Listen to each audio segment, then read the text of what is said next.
Então vamos lá. Pergunta: por que nós creemos em canon bíblico que temos? Porque a gente crê no cânon bíblico que usamos, Marcos, dos 66 livros, como se deu a composição dessa Ok. Bíblia, dessa biblioteca, como você chama. Vou procurar responder o Gabriel aqui, mas eu poderia indicar também, porque eu vou responder aqui de uma maneira o mais sucinta possível, né? Mas eu acho que esse tema eu abordei numa live no ano passado sobre o catolicismo. Tá? Por quê? Porque esse é um dos argumentos mais usados pelos católicos que estudam a história, né? E que conhecem os escritos antigos. O argumento deles é que nós usamos muito a Bíblia para combatê-los e ignoramos que o cânon da Bíblia foi definido por eles, pela Igreja Católica. Aí tem um pouco de ignorância, um pouco de sofisma nesse tipo de resposta, né? Então, eu abordei isso lá numa live, eu não me lembro Eu estou se buscando era aqui. Eu estou buscando o grande do catolicismo. equívoco do catolicismo, alguma coisa desse tipo. E o ponto-chave era esse, que está na pergunta de hoje. Então, eu vou responder essa pergunta, ao mesmo tempo fazendo uma propagandazinha dessa live lá. Né? Que é assim, Gabriel, o que ocorreu? Nós temos, na história dos primeiros anos da igreja, nós temos os livros que depois entraram para o cânon do Novo Testamento. Para quem não sabe o que é cânon, eu não sei o significado da palavra em si, mas eu não sei o que a palavra diz no original, mas eu sei o que significa. O cânon é a lista dos livros considerados sagrados, tá? Os livros que a igreja considera como palavra de Deus, escritura sagrada, né? E o que ocorre? Já com os desvios que apareceram nas primeiras décadas, né? A década de 30, a década de 40, de 50, até a década de 60, né? E ali na década de 60, acho que encerram ali os livros, as cartas escritas por Paulo e por Pedro, né? E passam mais 25 anos, ou um pouco de 20 a 25 anos, entre as últimas cartas e as escritas de João, as cartas de João e principalmente o livro de Apocalipse, que é escrito lá na década de 90 do primeiro século. Tá? Esses livros, você observa na leitura deles que os objetivos deles era apologético, é defender a fé contra heresias, contra críticas que não eram próprias. Né? De alguma forma, as próprias cartas apostólicas eram algum tipo de apologia da fé. O que ocorre? Morrem todos eles e depois entra o segundo século, a partir do ano 100, e seguem ali, na liderança da igreja, homens que muitos deles foram formados diretamente pelos apóstolos. Né? Um muito famoso, que morreu queimado numa fogueira, foi Policarpo, que todos os achados arqueológicos comprovam que era um discípulo direto de João. Policarpo conviveu com João, né? Era discípulo de João. E Policarpo foi um dos líderes ali já no começo, final do primeiro século, começo do segundo século. O que ocorre?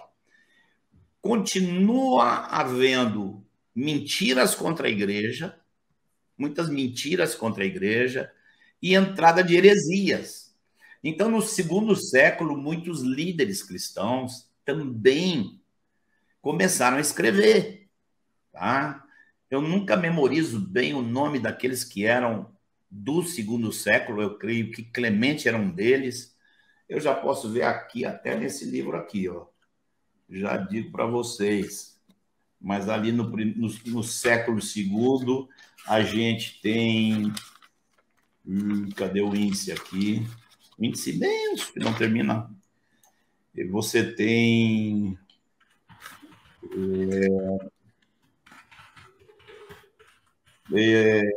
Plínio e Trajano, depois Inácio de Antioquia, depois Policarpo,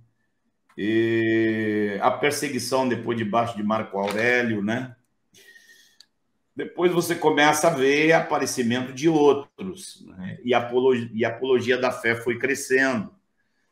Você já tem mais adiante, você tem Irineu, Clemente, Tertuliano, Orígenes, eram todos homens líderes na igreja, homens de fé, homens de sacrifício, e que escreveram. Então, quando foi chegando no final, mais para o final do segundo século, começou a haver uma dúvida grande de tudo aquilo, o que podia ser considerado como Bíblia, como escritura, né? Foi aí, mais para o final do segundo século, que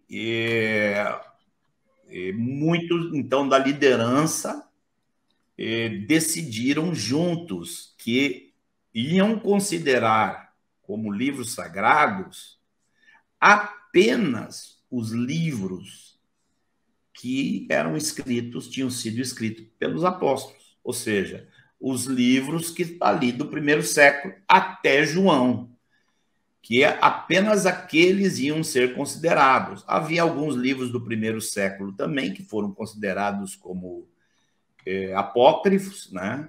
Porque o conteúdo deles não mostrava o mesmo espírito, a mesma... Às vezes podia concordar teologicamente em muitas coisas, mas não tinha o mesmo coração, o mesmo espírito. Então, eles decidiram isso, tá? Já no final do segundo século. Por isso que os católicos dizem que eles que decidiram o cânon. Só que os católicos creem que a verdade é a Bíblia mais a tradição. Ora, a tradição começa no começo do primeiro século. Se, na verdade, a verdade estivesse contida na Bíblia mais a tradição, teria que considerar os escritos do segundo século também. Mas não, foram considerados como regra de fé apenas os livros do primeiro século. Havia alguns livros que depois foram sendo acrescentados e que na reforma foram retirados. Quando os reformadores resolveram traduzir a Bíblia para a língua do seu país, né? Então, ela foi traduzida, parece que primeiro foi por Lutero, depois de ter surgido traduções logo na Suíça ali, mas eles decidiram que do Velho Testamento ia ser retirados os livros que os judeus não consideravam inspirados. Então, na Reforma, livros como Tobias, Macabeus e outros livros desse tipo, que contêm histórias reais, mas não faziam parte do cânon judaico na época de Jesus. Tá? Jesus, em muitas de suas falas, ele confirmou os livros do Velho Testamento, mas ele confirmou ali, na fala dele em Israel, com o povo de Israel, deixando notório que o livro inspirado do Velho Testamento era o livro que os judeus entendiam que pertencia, que era escritura sagrada, né? Então, a reforma resolveu que também o cânon do Velho Testamento é só os que os judeus criam, e o cânon do Novo Testamento é aquele que foi definido no final do segundo século, se referindo às cartas apostólicas do primeiro século. Claro, e os evangelhos, né? Os evangelhos, Atos dos Apóstolos, as cartas e Apocalipse.